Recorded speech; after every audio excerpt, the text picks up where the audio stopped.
What is happening, everybody? Welcome back to another awesome episode of the Readily Random Podcast. I am your host, Larry Roberts, and today I've got a guest, man.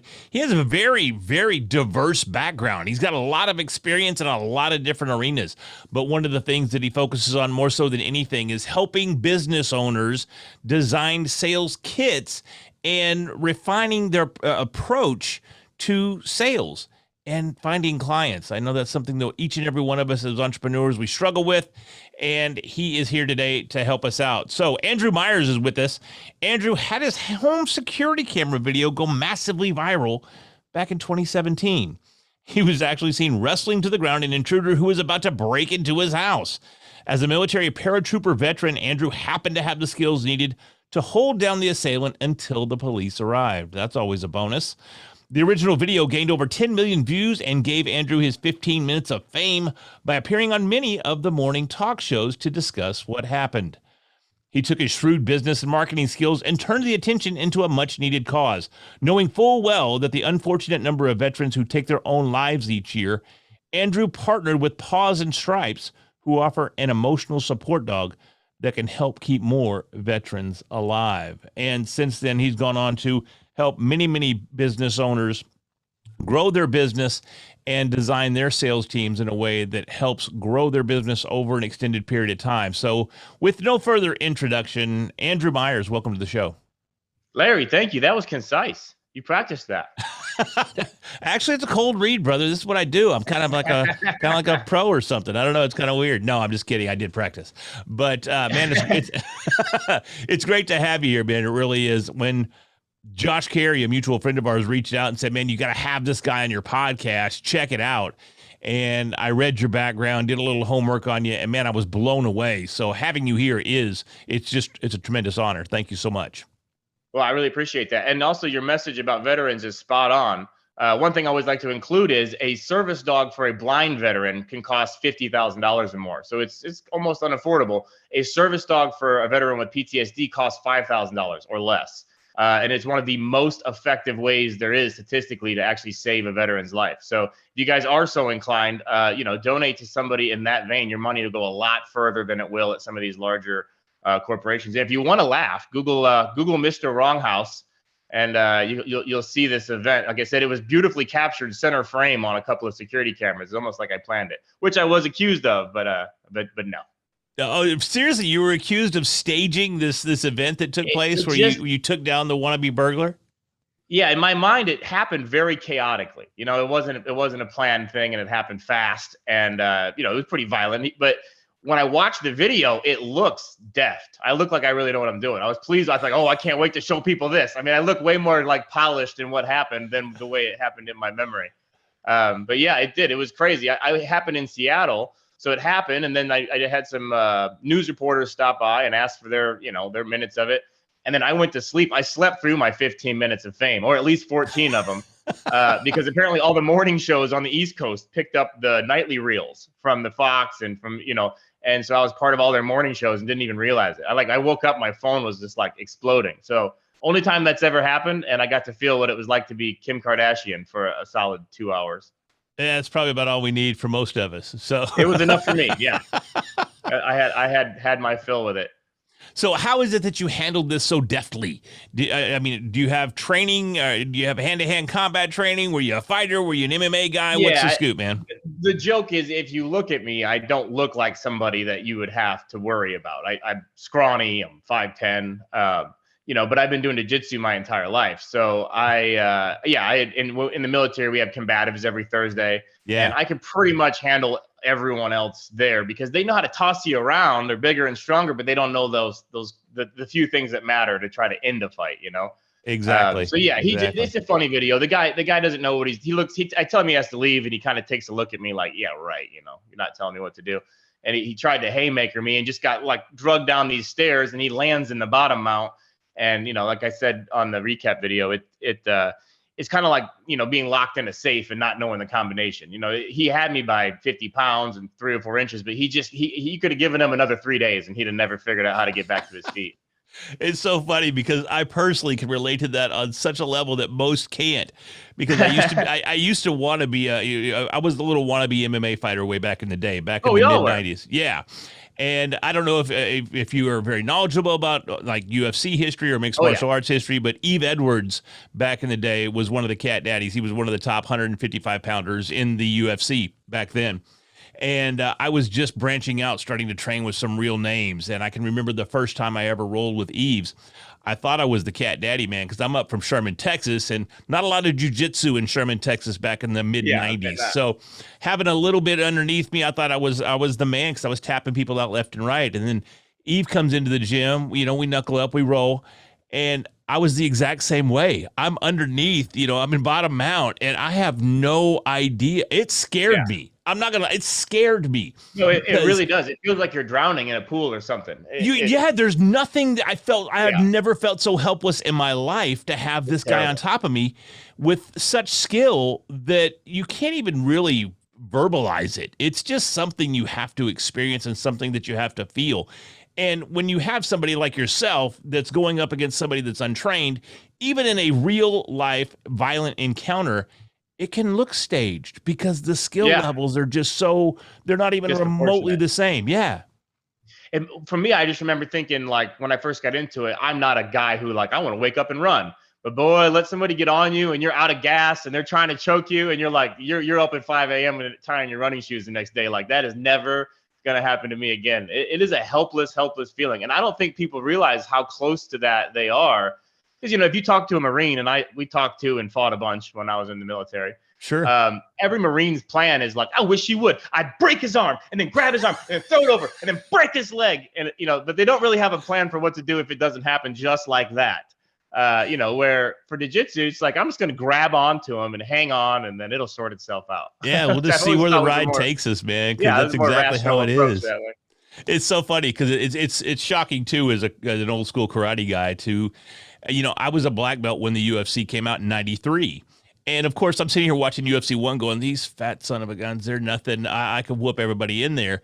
Of course, not knowing what BJJ was or Brazilian Jiu Jitsu Yeah. was at the time.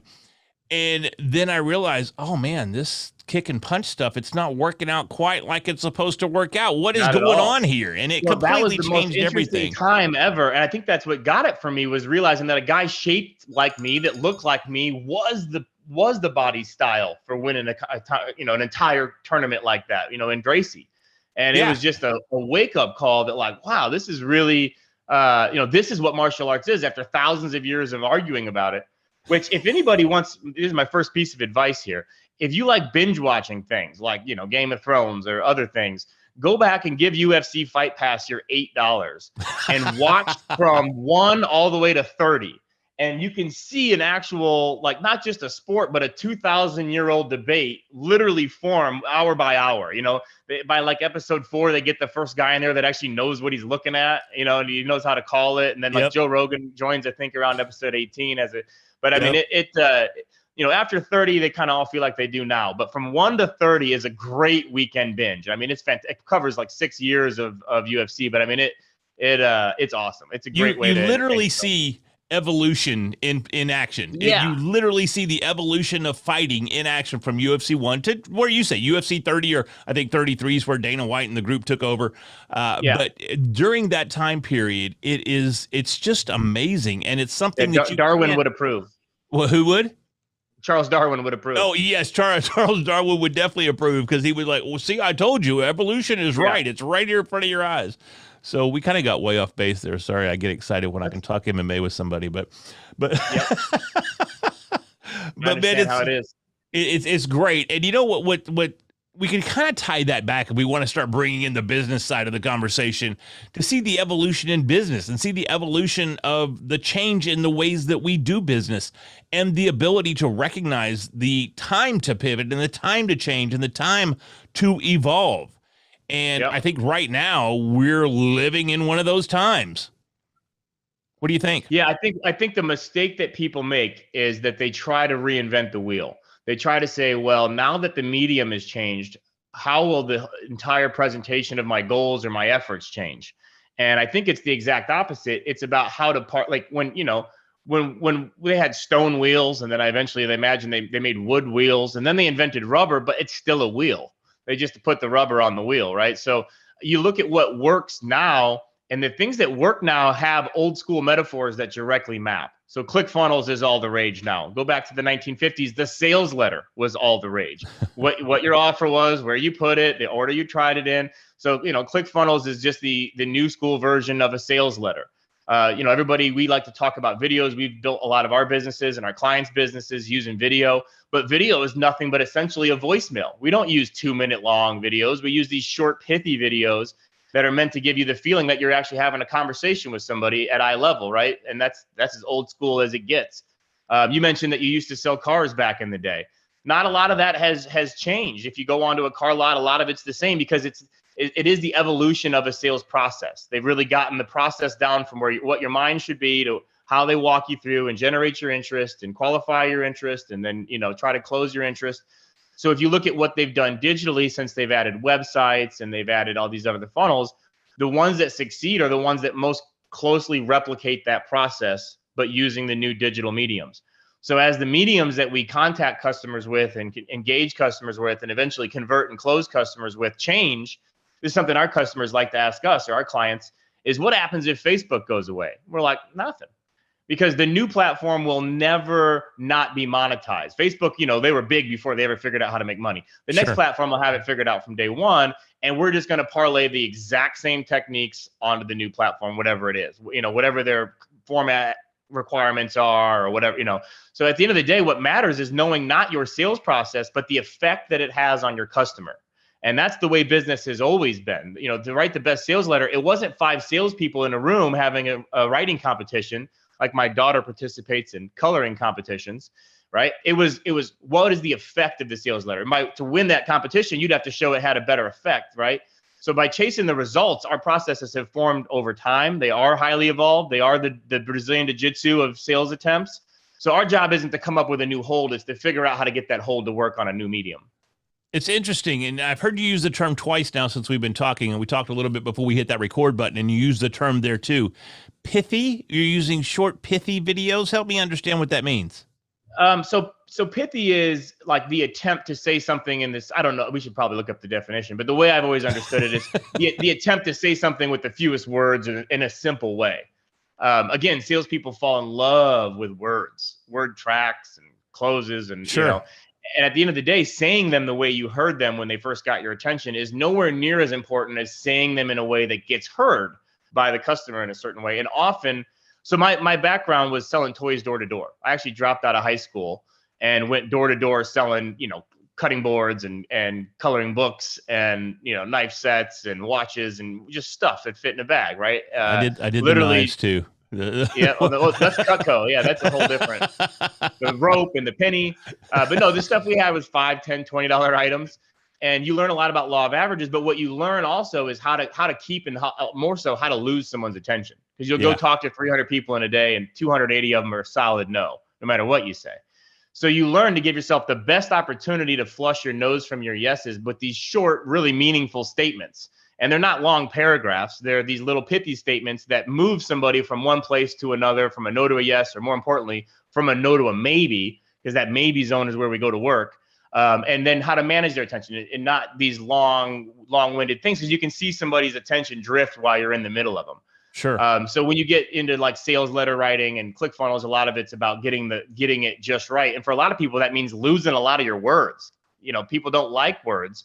And if you can say more with less, that's always going to lead to a better outcome when it comes to sales. So yeah, pithy statement, I should probably redefine it. Go Google that one again. But yeah, it generally just means very concise and getting across the largest message possible with the fewest amount of words.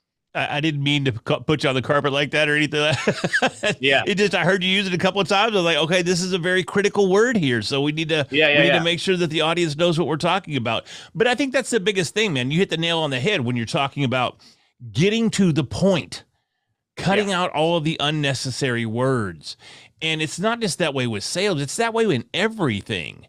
If we're trying to convince somebody to buy our product or hire us for our services, that's one aspect of it. But even when we're just having conversations, if we're trying to sway someone's opinion about something, or we're trying to direct their attention to something else, we have to be clear and concise and maybe even pithy once we understand what the definition Well, is. their attention is like money. If you can It's, get it's across what you want with 30 seconds instead of 2 minutes, it's like asking for $500 instead of 2,000. I mean, it's a lower ask. Exactly. It's that way. I mean, if you look at comedy, comedians strive to tell jokes with the fewest words possible because they have your attention for a split second in time, and you have to get to that punchline really, But, really and quick. it's not about saying. I think when people say that, they go, "Okay, so I have a lot that I want to say. How do I cut a lot of it out?" And that's not what a pithy statement is in my mind. In my mind, it's how do I say all this, but say this with more concise, meaningful words that don't require as much, explanation to be understood. Yeah, I mean, how many times have we heard a speaker that rambles on and on and on and on and on about something to get to the point? It's constant. And how on Facebook, I've got a lot of wannabe guru friends where the first 3 minutes is just nothing. And, there's an 18-minute video, and it's not that it's worthless. It's that only 2 minutes of it had worth. Right, exactly. And they tried to hide it. I've been wanting to do a joke where I go live and I just say thank you to people and tease an announcement for 10 minutes and then get up. Oh, Eric just joined, and Bobby. And Robbie, hey, Robbie, what's going on? So, guys, it's going to be a big news. Oh, Shara just joined. Because, I don't, the one thing I don't have in my life is time. And I've got a few dollars I haven't spent yet. But when somebody's trying to consume an extra minute or two of mine, I'm phobic to that. I freak out. And I think most people understand that. Now, the downside is that, they always say that, leave them wanting more. Sure. If your ads are concise and you've only used the appropriate amount of somebody's attention to get from one phase to the next, then people hang on. It actually suspends their attention in sort of a magical way. That was why I dropped out of high school, man, is it'd take me 2 minutes to understand what they were saying. And then it'd take them another 45 minutes to get it across. And I was out, I couldn't do it anymore. No, I can definitely appreciate that. What are some of the things that we could do as business owners to help cut some of the fat off? I mean, just start trimming our message down. All right, well, I'll tell you a little story here. So when I was 17, I was selling toys door to door. I won some, I was 9th in the nation or whatever for sales. And so they invited me to this like regional office, and they run those places like a cult. So, your impacts, the things you train on are always the same from time to time to time. And we're not really supposed to change them. You're supposed to go up and pretty much say it exactly that way every time. So just like the military. So when they're really funny about anybody winging it. So I went up there, I'm 17, they think I'm 21 in front of all these people. And I said, okay, so they had what they called the 5 steps that were introduction, short story, presentation, close, and rehash. And it was things like during eye contact, you smile, make eye contact, things like that. So I went up there and I wrote I said, today we're going to go over my 5 steps. And I could hear everybody gasp like, oh, you can't change the 5 steps. But it was the exact same steps, but just delivered from the perspective of the customer. Right. So the point being to your question is it's not about what we want to say or what we would like the customer to know. We have to, in our mind, go meet them where they are. So there were salespeople who'd come in, they'd smile, they'd make eye contact, they'd write the first step off, and they move on to step 2. And the point of my impact, even at a young age, was just understanding that step 1 is about making them smile, about getting them to engage in eye contact. Then you move on to the next step. So I think people have a lack of faith for how easy it is to move a customer from where they are to where you want them to be by giving them awareness of certain things, by maybe ruling out certain objections they have. And as a guy who's done staffed event auto sales and door-to-door sales, I've seen people that were, I would have bet $100 that there's no way they would buy. And 5 minutes later, they're buying because you applied the process to them. So what I think a lot of business owners are missing out on is any form of confidence that if they're able to get the message down to eye level for the person, that it's going to be more meaningful. Chris Harris had a great, I listened to your podcast with him. It was great he talked a lot about the avatar profiles. And to me, this is sort of the entry level understanding for how to grow your business, is that when you're advertising on a platform like Facebook or Instagram, you can write an ad that's for a guy and write an ad that's for a girl, for example, and expect that those 2 ads are going to mean something else to those people because they are targeted at them. So we have a lot of automotive clients. We have ads for new moms. We have ads for which day of the week it is. We have ads that say, don't wait till the weekend because we'll make you a great deal tonight that only play during the week. So I think people really vastly misunderstand how easy it is to not just do an ad and hope people want to buy what you want to buy, but to literally start a sales conversation where the ad that your customer's watching now can be predicated based on what products they looked at, which ads they've seen previous to this from you, who they are as a person, and a lot of other things. And there's a way in there to map that out. With Chris's podcast, one of the things that he sort of left out, and I'm sure he accounts for it somewhere in his process, is if you want to drive a different response to a different avatar, you need a new piece of content for them. And where most business owners really fall apart is they overestimate how difficult it'll be to create engaging content. They're great as a salesperson. So let's use the analogy of somebody that maybe owned an olive oil shop.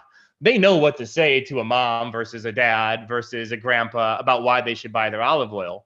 And if they were able to just be confident enough to say that into a camera, they could instantly create ads for those 3 different avatar profiles that speak to them, at eye level. Sure. They could make ads that say, hey, you saw my last ad, now I have a special for you. So that it's within almost every business owner's skill set, unless they don't ever talk to their own customers, to manipulate their attention, to put things in front of them that are relevant to them, to explain products in a way that's meaningful to them, to cover objections with previous buyers that are like them, and kind of replicate that same sales process that happens when you walk into a showroom on a dealership, where they have a whole plan for how to process and engage your attention that leads to a purchase and doesn't just ask you for one. I think from selling cars, how would it have went if you had went out and said, like, are you here to buy today? What are you buying? Like, you wouldn't have done very well. No, wouldn't have done well at all, actually. Had to be a little more strategic with the approach. And stage too. You have a process, and then how they react to that first part dictates how you do the second part. And then how they react to that second part dictates what you do in the third part. And the Facebook and Instagram especially, that ad platform is set up to be built like that. If you go to my website and you click on the scheduling app with me, but it's a little Easter egg we hid in there, and there's a bunch of them, but then you don't schedule, you get an ad within a couple of hours if you go back to Facebook or Instagram, that's me about to tee off, put my golf hat on here, and I look down at the camera and say, oh, you're on my, I noticed you're on my website, and you didn't click. What are you, just being nosy? You trying to figure out when I'm golfing? No, but I'd love to talk to you. And so one of the things that people misunderstand is that you can actually run the ads based on an action they've taken. So 90% of your real moving and shaking in that business development space should be remarketing. Everybody focuses on what they do on that initial blast, but they don't focus enough on what they do with that information. So yeah, we have a lot of reactive ads that only fire if you qualified for them, like clicking on my events page, but then not scheduling. And I think if business owners knew how easy that toolkit was and how easy it was to pair that with the right content, they could go nuts. I mean, they'd be up till 2 or 3 every morning designing all these different inroads and stuff to their businesses that created fun, engaging conversations with prospects and stayed with them and nurtured them. And it's not hard to understand. It's not hard to do. And it's not hard to build. It's just people haven't really seen they don't have the full purview of the landscape, if you will, like the jitsu. So they just sort of end up on their back, flailing. Just hoping for the best. Well, I see a lot of people say, I put $500 into Facebook and it didn't work out that well. And it's like, well, Facebook on its own isn't a magic trick, and neither is video. The video allows them to see you, hear you, decide if they like you, see if they like your hat or not. You know what I mean? Right. But then getting that served at the right time to the right person and having multiple ads that you can test. And it sounds harder than it is. But if you're going to learn anything in business owners need to be as interested in learning what their cost of acquisition is on the next customer as they are in how well they run their business. And I think that's something that a lot of people are short-sighted on. My mom was a cleaning lady growing up, and she was great. Every time she'd lose a client, she'd find another one in a week. But she never was, I hate to call my mom not smart, but she was not ever aware of the opportunity enough to realize I'm better at going and getting customers to want their house cleaned than I am cleaning the house. And I think a lot of business owners fall into that same trap where they don't value the fact that as a service business, what you are is your ability to attract customers. Someone else can clean the house or crack the backs or make the olive oil. It's so hard, though, as a business owner to be able to recognize that. It's Facebook ads, as an example, seems very, very complex. And you even touched on that. How do they even start? How do they start to grasp this? Because I mean, I've looked at Facebook ads. I used to be pretty proficient back in the day with what was it, the pay-per-click campaigns on Yahoo. Yahoo had a setup, and Google AdWords had their setup, and I actually built and ran a business off of that, and then turned around and sold that business using that. Yep. But then I kind of got out of the entrepreneurial space for several years. Come back, and it's a different landscape, bro. This whole Facebook thing, this is a different game. So it does seem intimidating. It does seem overwhelming. What can business owners do to step back and go, hey, man, let me just take this one bite at a time. Let me just start with the basics. Give me that Gracie Fundamental video series that I ordered back in 1996 for $500 and show me show me what a mount is, and show me what a guard is, and show me what an armbar is. Show me the basics. How can they do that? There's three components that everyone should start with. And one of them is just, I guess it's two components. One of them is just the understanding that there's two halves to the coin. Okay. We do this a lot with our automotive clients. Well, they'll have a $20,000 or $30,000 a month ad spend. When we meet them, their existing agency is spending $30,000 a month going out and shaking the hand of a person they've never met before, like a cold impression. So they don't have any reason to talk to you, but they're hoping that, hey, do you want to buy a car? Results in a yes, right? So, and that's fine. You need a certain percentage of your budget to be on that. But what we force them to do, and what all business owners should look at, is which portion of my ad spend is audience creation or audience identification. So what those car dealers are actually spending money on is figuring out who's likely to buy a car this month. They're not really paying for the opportunity to sell the car. So by not following up with those people and continuing to give them more and additional reasons, it's throwing money out the door, and they don't realize it that way. So the first thing is you have to identify, what am I going to do to identify who might want to buy my product or service? And then once I've identified them, what do I say and do to them with that knowledge that'll explain my business to them, show them the reasons to do business with me, explain the virtues of my product to them, maybe answer questions they have, overcome objections they have. How do I then build a sales process that takes all that audience I've identified and actually does something with them? And we were able to, we scaled our business from $0 to $3.5 million value in 16 months during a pandemic, simply by going into auto dealers that were doing nothing with all the money they had spent to identify audience, and then just hooking our ads up to them to talk to and engage and convert those people after they had found them. They were paying, as you said, pay-per-click, $5 or $6 to meet a prospect, and then just letting that prospect leave, not realizing that with the Facebook platform, it only costs another 6 to 10 cents to talk to them again. So you have your cost you're willing to pay to meet somebody, and then you have to have another set in your mind about how much you're willing to invest in time frame wise based on your product. How long do you want to stay with them and continue that conversation? That is the number one thing that people have gotten wrong, is this balance between when am I identifying new audience and what am I saying to that audience after I've identified them on the second, third, fourth, fifth touch to convert them. And a lot of what we've found is the reason for that is they vastly overestimate how difficult it'll be to make engaging ad content. I mean, even ad agencies are afraid to just pull out a phone and make a message that's relevant to a person and then have that message go out there. And then, like I said, the second part is just understanding that you have the option to be reactive. So not everything needs to be an ad. And so what'll happen is we've had other ad agencies approach us and say, I hear you do ads, this is a few years ago, for police officers. We can't do that because, you need a certain amount of audience. How are you doing it? They don't realize that, like, if you have a tiny skateboard shop and you want to make an ad for Spanish speakers, that you can easily make that ad and have it only go to the Spanish speakers who are already in your funnel. So you can actually cut an audience by a thing. So to your question, the second thing everyone needs to do is just download a list of all the targeting options on Facebook and just peruse through them. And you're going to find, based on your business, like, wow, I didn't know you could target new moms, or I didn't know you could target people of this language, or I didn't know you could target people just from a certain zip code, And if you, as the business owner, don't know how to talk to somebody that's of a different gender, from a different part of town, looking at a different product, then you probably need to start there. Because I think most business owners would know to speak differently to somebody based on what product of theirs they wanted and who they are. So, you need to take a step back and look at your business in that same way and make sure that there's an ad for all of your key types of people who are likely to buy from your business. And, Chris talked about Chris Harris on your profile. He said, if you're not making over $100,000, you might not need to attack more than one avatar. But again, that's that philosophy that you're only going to build an avatar series out to go find new audience, which can be very expensive. Sure. But I would argue, no matter how much you're making, you can't afford not to speak to dog lovers in particular, depending on what your business is. If somebody's using olive oil to cook with, or if they're using it to dip bread in, those are different customers that need a different reason to buy from you. So you can start off by identifying all of them. But then when you go talk to them that second and third and fourth time, you want to make sure that you have different types of ads designed to convert them based on what you already know about them. So if you think about auto sales, you asked a lot of questions, I'm sure. Sure. So that's what we're doing here. The Facebook platform knows the questions, and now we have to be able to convert on the answers and give them something meaningful.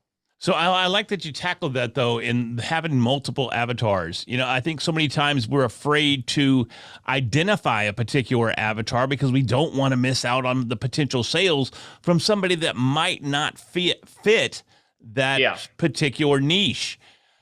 How do we overcome that? And what are some of the best practices for some of the smaller businesses? A lot of what you're talking about works for established businesses, but new businesses that are really trying to get their foundation really underneath them and start building a customer base. What are some of the things they could do right out of the gate to start making an impact? So I'm gonna give you the step by step here, and this is all in our course as well. But when we started to build the course, we had to back out. It's a brand new business, not anything we've ever put money behind. We've done really well with our other ones. And we thought, okay, and this is the same thing anyone else should do. We said, who's the person who's going to buy this course? And I think I talked to you about this before we got on the air. Yeah. The first avatar we came up with is a husband and wife chiropractor team, existing business. The second one that we came up with is like a t-shirt company, and it's like two brothers that are managing a t-shirt company because we think this is content that would really be useful to them. And the third is real estate, or anybody doing like a high ticket sale that's got a longer window of time they need to stay. So I don't know how those things will affect my actual product, but those are the three people who I want to build my offer for, because they're the people who are most likely to buy from me. So if I owned an olive oil place, again, it'd be somebody who cooks with olive oil, somebody who dips bread in olive oil, and somebody who gifts olive oil. I would say those are probably my three people. Now, you really like olive oil, don't you? I had a good experience at an olive oil place, and I didn't buy enough, and then I ran out, and then now it's all I think about. Man, I'm gonna have to put you on my Christmas list for olive oil. I'm gonna have to hook you up. So yeah, now people know how to bribe me if they need. Yeah, there you go. Give me some olive oil. So the idea is that every business should not be afraid of turning anyone away. If you haven't said enough to turn someone away, you haven't said enough to turn someone on. So you should be able to look at who are the three people. This is the kit we kind of find ourselves advising everyone to make, unless they have a very unique business. But you look at the three people who avatar-wise are likely to purchase your product. Then you look at the three, you come up with three reasons why somebody who should buy your product maybe thinks they shouldn't buy your product. So we're getting this big 35-foot glass wall in our house, and the whole thing slides into a pocket. It's gorgeous. But my wife was like, I don't want it. Well, upon further questioning, we find out it's because she thought it would take 3 weeks to build. And the guy's in our house, and he laughs. He goes, no. From the time we tear your wall down, the new one will be in a day. And she goes, oh, well, then I'm in. Just that simple. Yeah. Because they had an idea that kept them from wanting your product, but it wasn't a good one. It was a false one. In sales, we refer to this as the feel, felt, found close. Mm-hmm. I used to feel like this. I felt like I needed an all-wheel drive, but what I found was that, So you want to go through and come up with 3 reasons why people right now are prospects of yours, and they think that the answer is no to your product, but it's not. They have a shaky argument that's defeatable, right? So in a perfect world, then what you want to do is you want to go do customer testimonials with 3 people like your avatar. So, hey, you cook with olive oil. Tell us how it works, what you cook with it, what your favorite recipes are. And then maybe in a perfect world, that person can then dispel one of those reasons for you. So we did end up with that Dreamwall guy as a client. So my wife is going to stand there and say, I really didn't want to feel, felt, found. I really didn't want the Dreamwall. I loved it. Obviously, it's gorgeous. I knew it had value to our home, but I didn't want the 3 weeks worth of construction in my house. So I wasn't going to do it. And the person listening is now nodding, going, yeah, I'm with you. But what I learned is that it only took 24 hours. It's the easiest 24 hours ever, and I'll never look back. That becomes one ad. It's only 25 seconds long, and it might be a button. I'm not afraid of it not converting you, because most ads don't convert. 95% of the people that hear them, right? I'm concerned about, is there somebody out there with that objection that'll be converted by this message? We did a big series for Volkswagen on the ID4, and people were very concerned that didn't have enough charging range, that it wouldn't be powerful enough, and that the performance was that it didn't look like a regular car with the buttons. So we attacked those three. We had people speak to how easy it was to get in and learn how to drive it, how available the charging stations were, and how much performance there was when you pressed on the gas pedal. It ain't no Prius. And so we went and got our profiles, and we got a young mixed race couple. We got an old lady that looks very hippie, and we've got a big, tall guy that drove a truck there. And those are the three people, and we had them go through the course and speak to those three things. And we kind of remixed those ads as like a 12 or 15 ad kit. So now I've got the guy to play to guys. I've got the mixed younger couple to play to younger couples. I've got the old lady to play to old ladies to get their attention. But then once I got their attention, if they haven't converted yet, now I'm going to start hitting them with maybe reasons why they haven't bought the ID4 already.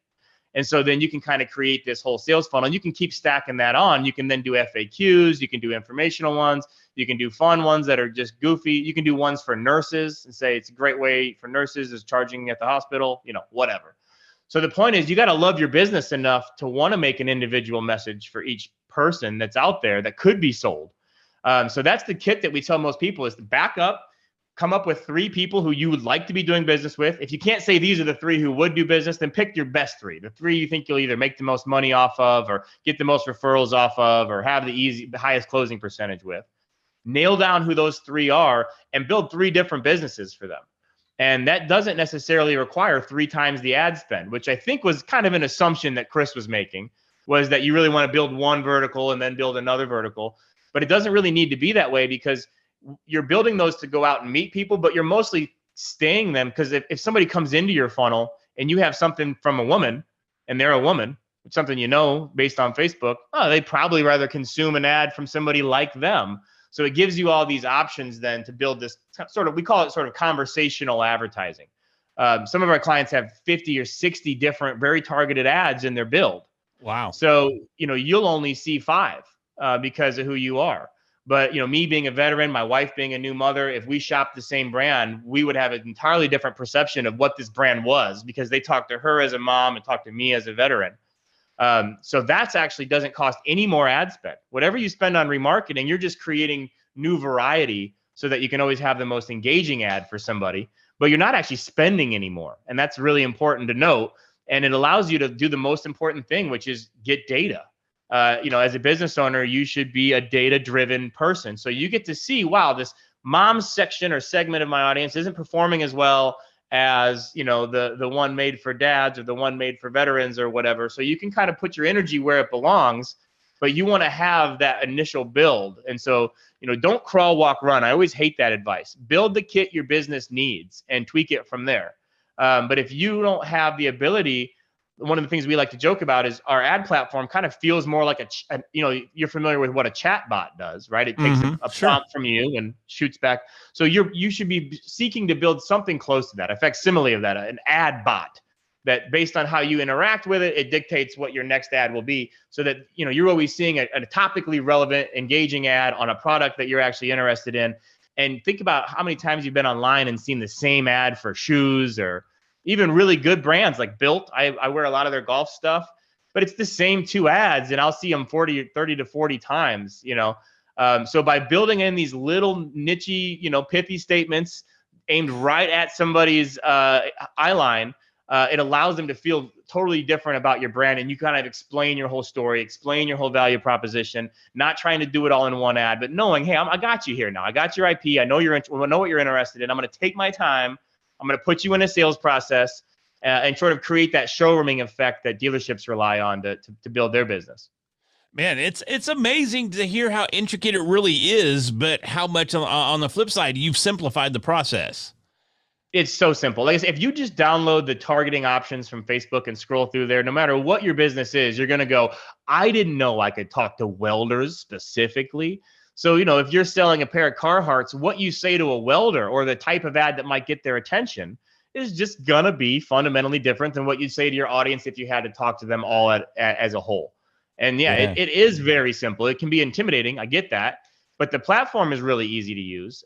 We've got a lot of guidance that is part of our course on exactly how to build it and how to run it. But there's a lot of that stuff that's free, that's available all over the place. The problem is there's so much there. You've got to start with the problem and back yourself into the solution. If you know what type of ads you're running, then you know what questions to ask and you know how to go find the information. If you try to learn the whole platform, it's kind of like going to Mexico. People say, well, I know how to order a beer and find a bathroom, but I couldn't talk to you about building a house.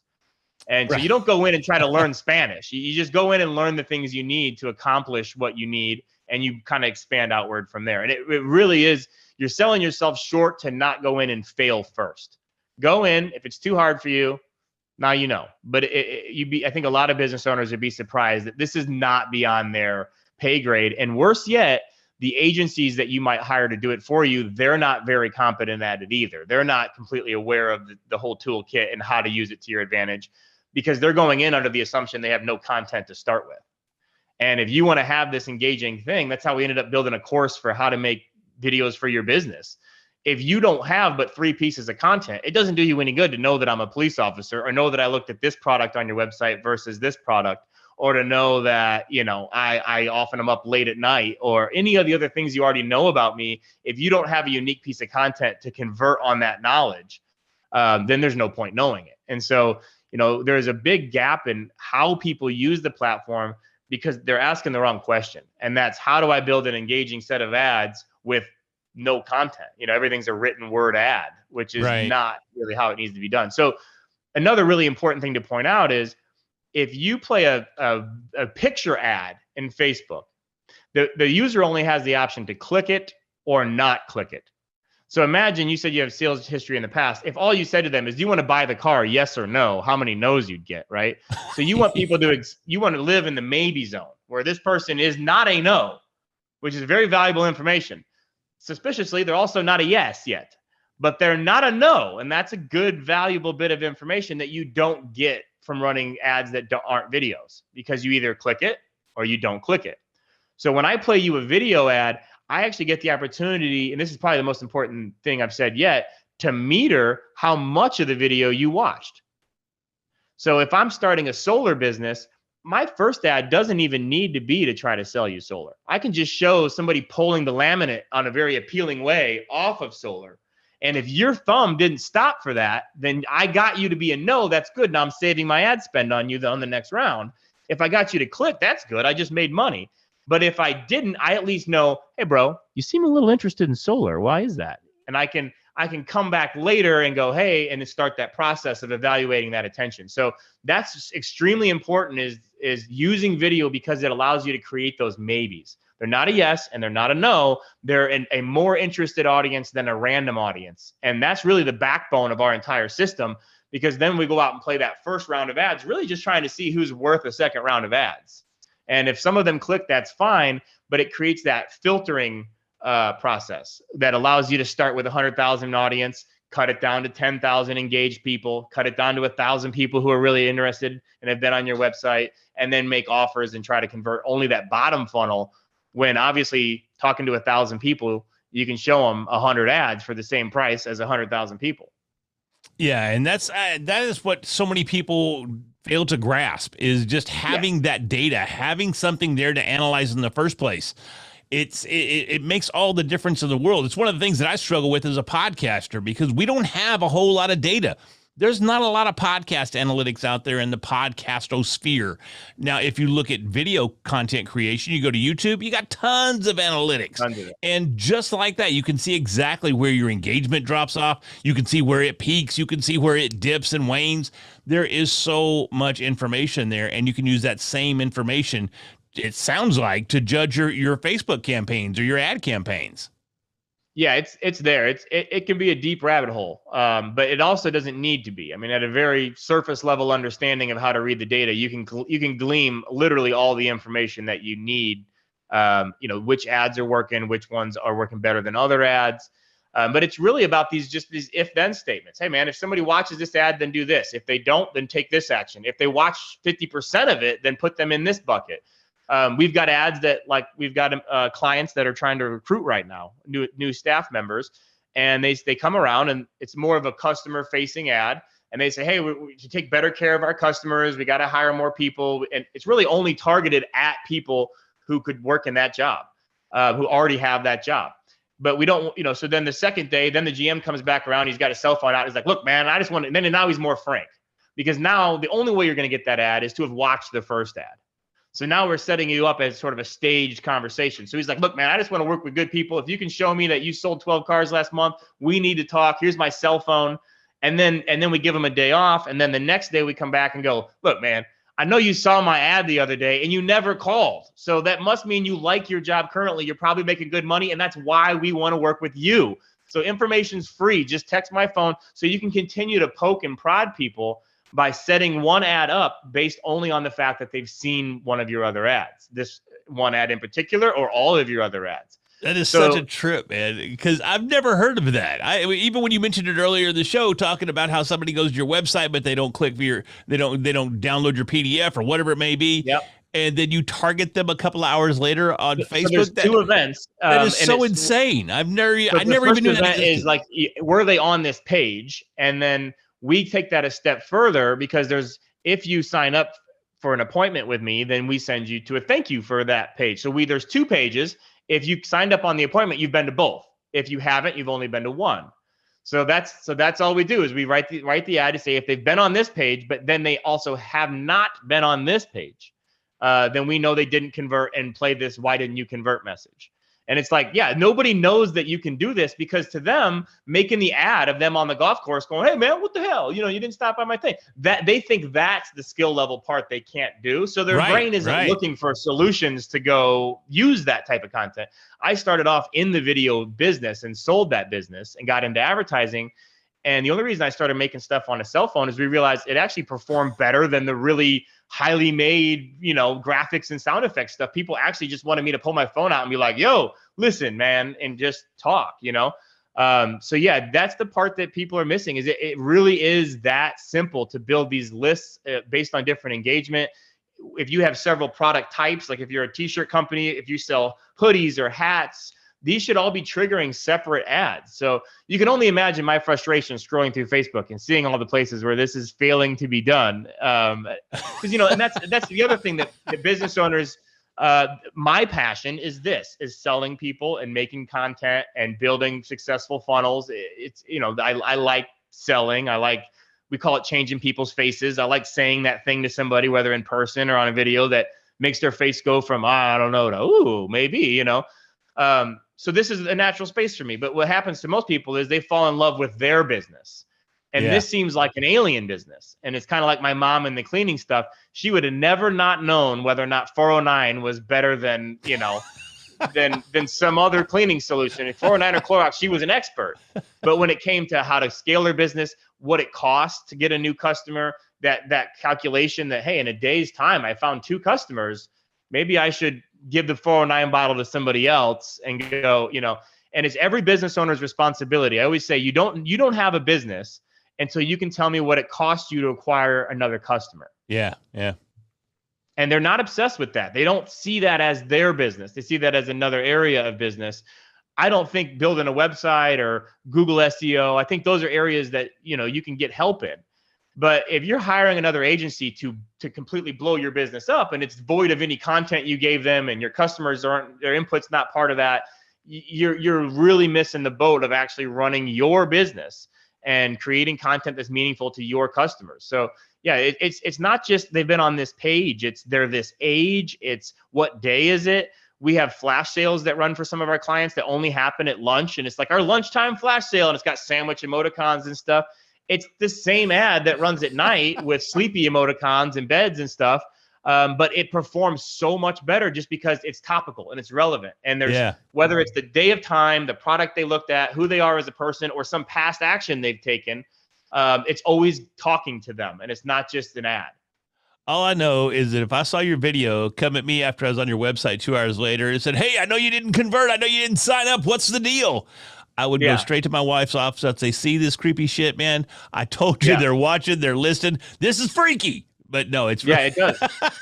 And there are some times where you can call it out too much in the ad copy, and Facebook will shut it down because it is a little too on the head, if you will. a little too kind of somewhat invasive, maybe.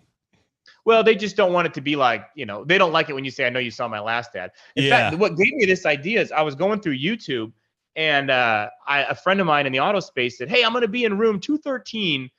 Don't miss my show. And I'm like, skip, can't wait to watch what I was about to watch on YouTube. And then like an hour later, he came back and he goes, I know you skipped my last video, but don't skip my presentation. And I was like, oh my God, the internet's talking to me. Yeah, that was exactly. the first, but it makes you feel some kind of way. Some people may be creeped out. But to me, it makes it more relevant. I'm always disappointed when I shopped for this hat, I bought this hat and then went on vacation. I've been seeing the exact same ad for this hat for a week straight. Yeah. They're not trying me on different ways. They're not showing me different ways it could be used. All as simple as having somebody drain a putt and then look up and be like, oh, like the hat did it. You know what I mean? Once I'm already interested, that's funny. And would that ad work if I put $5,000 on it and played it to an open audience? No, definitely not. But once I know you're in my funnel, you've seen my hat on my website, you've watched a whole one of my other videos, to show me the same content again and again and again is criminal. To not come back and make jokes about it, to not come back and go, maybe it's the shipping. Bro, listen, our hat, 24 hours, they gave me this really cool email about it, but that never came to me as an ad. So if I hadn't bought it, I would never know that their shipping was they were super proud of it. So to not merchandise, not just your product, but your business, what the value statements are of your business, dry cleaner, whatever, we'll get it to you the next day, showing them the package that you're going to get it in, the nice hanger you're going to get. All that stuff is irrelevant as an outbound ad. But if it's a remarketing ad being played as a response to somebody, incredibly relevant. And so I love it. Even if that person is bought or not yet, so you can kind of stay in a certain type of conversation with somebody. And then as soon as they buy, they actually pick up another tag. And just there, now they're in our sold customers audience. So it's absolutely, if you're a business owner and things are good right now, they're not going to be that way for the entirety of all next year, obviously, or hopefully they will be, but I don't see that being likely. But the wheels aren't going to fall off either. And so being able to go out and know this is how much a new customer will cost me allows you to write a business plan. And if you're that that husband and wife chiropractor shop, 3 more offices may be really the safest way for you to stay in business. Learning how to develop your business may be more future-proof than just having a solid business, being more aggressive. So, the other thing that we haven't harped on here is when you advertise in this way, you eventually come away with the understanding when we start pushing this course, we're trying to build a course that's got $2,500 worth of value for $500. Our goal is to figure out how to sell a course for about $180 spent. So as we tweak this course, I don't care about the revenue coming in because I'm just going to monopolize that as ad spend. It's going to go right back out as ad spend. What you're trying to do is rinse it out so that it costs $180 to make $500, and then you just pull the credit card out and get rich. That's why you always hear people talk about scaling ads on the digital side because it's profitable, but how much money can you pump in before you break it? Yeah. And so that's the thing that everybody needs to be more interested in is if you know how much it costs you to get another customer, then you only have to worry about, do I have the ability to scale the physical operation of my business? Can I order more hats? Can I hire more people? Can I get another person to hold the 409 bottle? And if you know how to scale the physical operation side of your business, it is your job as the business owner to open up new ground. That's how you're going to promote the people you have. That's how you're going to grow your business. That's how you're going to increase your margins. This data doesn't only help you get sales, it helps you get information about how much those sales cost. And if you want to get an investor for your business, that's literally the only thing you need. Like if you can come to me, anyone listening here, and show me that you can spend $2.80 to sell a $20 product, then I will give you the loan. Just come to me, show me your back end, you know what I mean? And I will put my credit card in and we'll be in business together. Like promise you, right? So you need to want to see that you can get those healthy numbers. You can get enough margin that it's worth it to pump your ad spend in. And when you hire an ad agency that doesn't think in that way, you're giving up on that opportunity to really grab the horse's reins and be in control of how many customers you have in a given month. Andrew, man, I got to tell you, I sense the passion. I sense the passion in what you're doing. You seem to be a little excited about it, and you seem to be extremely knowledgeable about it, man. And I know you could talk about this for hours on end. So if someone wanted to reach, if someone wanted to reach out to you and find out more, or just make contact with you and dig into your business a little bit, where could they do that? So my sort of screen name is Emerstan, Emerstan, and I own that handle for Twitter, Facebook. So Twitter /Emerstan, Facebook /Emerstan. You guys can find me. I have public profiles on both. I always am available to help if there's questions, if there's an opportunity to jump on the phone with somebody. I've sort of hired myself out of a day job, so that's why talking about these things sort of has become my day job. So yeah, feel free to reach out. And then we put together a course about exactly how to grow your video with a business. For right now, our operating title is Little Videos, Big Results. So it's a business development course that literally will walk you through everything: the lighting, the framing, exactly our special way of gripping the phone, so you sort of are the steady cam, how to manage the sound, and most importantly, the scripting, which videos to make. We talk about how to do boomerangs and how to riff off memes and GIFs. So if this is an area you want to move into, this is a very, very simple course. We have a free download. We're using your name, so it's parachutevideoads.com/readily random. And there'll be a free download there. You can get the entire course without all the training and groups and examples, but the whole deck is there. So there's several ways to reach out. But yeah, I encourage everyone to at least look into the basics of how easy it would be to grow whatever it is you're doing now. And if there's something that you want to start but you're hesitant on, this may be the doorway that makes you feel more confident about it. That's awesome, man. That is so awesome, man. So what is on the guy's head behind you? Is that the Karate Kid headscarf right over your left ear? This one here?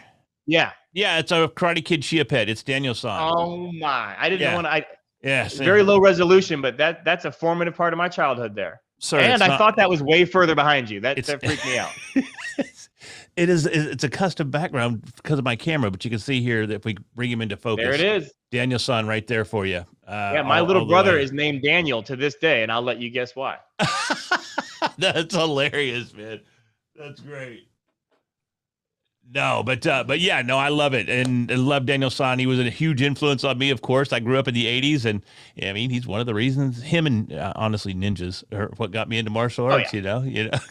So, all right, man. Well, I appreciate it so much. Thank you so much for your time. And I can't wait to learn more because I'm personally interested in what you're bringing to the table because I love what you have to say. And I love, obviously, that you have extreme skill set in this arena, and it could definitely help me in what I'm doing. So we're going to chat a little bit outside of the show. Take the Pepsi challenge. I'd love to help you find exactly the right listeners for the show and find out how much they cost.